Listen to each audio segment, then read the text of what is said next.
Welcome to Flashcards. My name is Vic, and this is Data Science using Python Class 1 Part 2.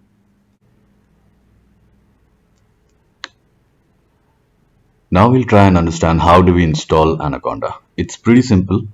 We just need to go to just type in Google Anaconda.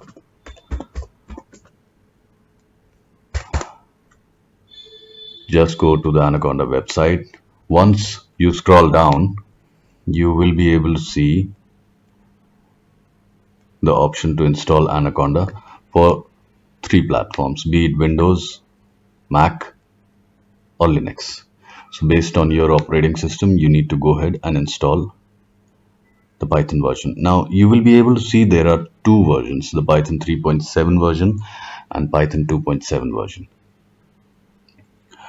Before I explain you the difference behind this, I need you to understand this. Say for example, I have the Excel 2007 version and I am upgraded to 2016. I will still be able to do things on 2016 which were there in 2007, Excel 2007. That is called backward integration. Whereas if we talk about Python 3.7 version and 2.7 version, it is neither backward compatible nor forward compatible. Both are independent. Why is that so? When Python was evolving, we moved from 1.x version to 2.x version, and many people contributed to Python. As a result, they created numerous packages which used to do the same thing. As in n number of packages were created with different names and they used to perform the same task. Thus, the Python 3.7 version, that is the 3.x version, was created, which happens to be the cleaned up version for Python 2.7. So we're going to go ahead and install the Python 3.7 version. And you might have also came across a news which was that on January 1st, 2020, the support for 2007 version was discontinued. Go ahead and install the 3.7 version of Python based on your operating system.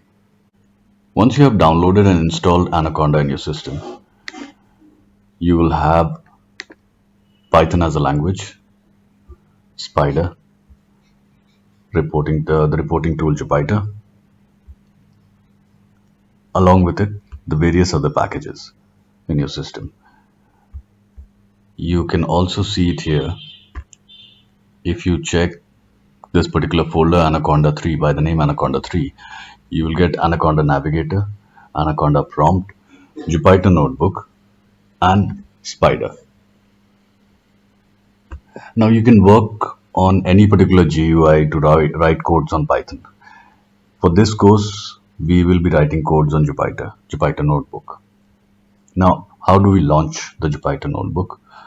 One method is you can directly go to the Anaconda Navigator, or you can directly click on the Jupyter Notebook.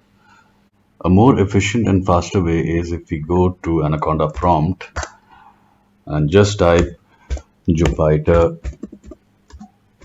space notebook here, it will directly take me to the Jupyter Notebook. Now,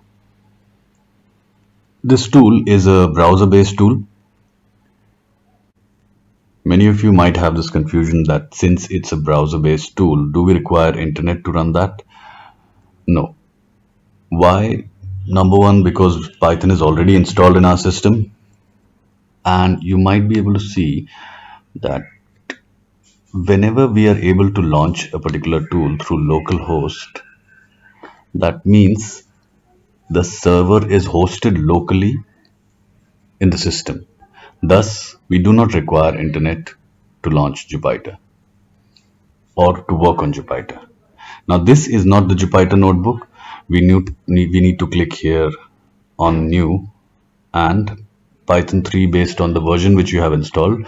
We need to click on that, and this will take us to the Jupyter notebook page, wherein we can go ahead and write the Python codes.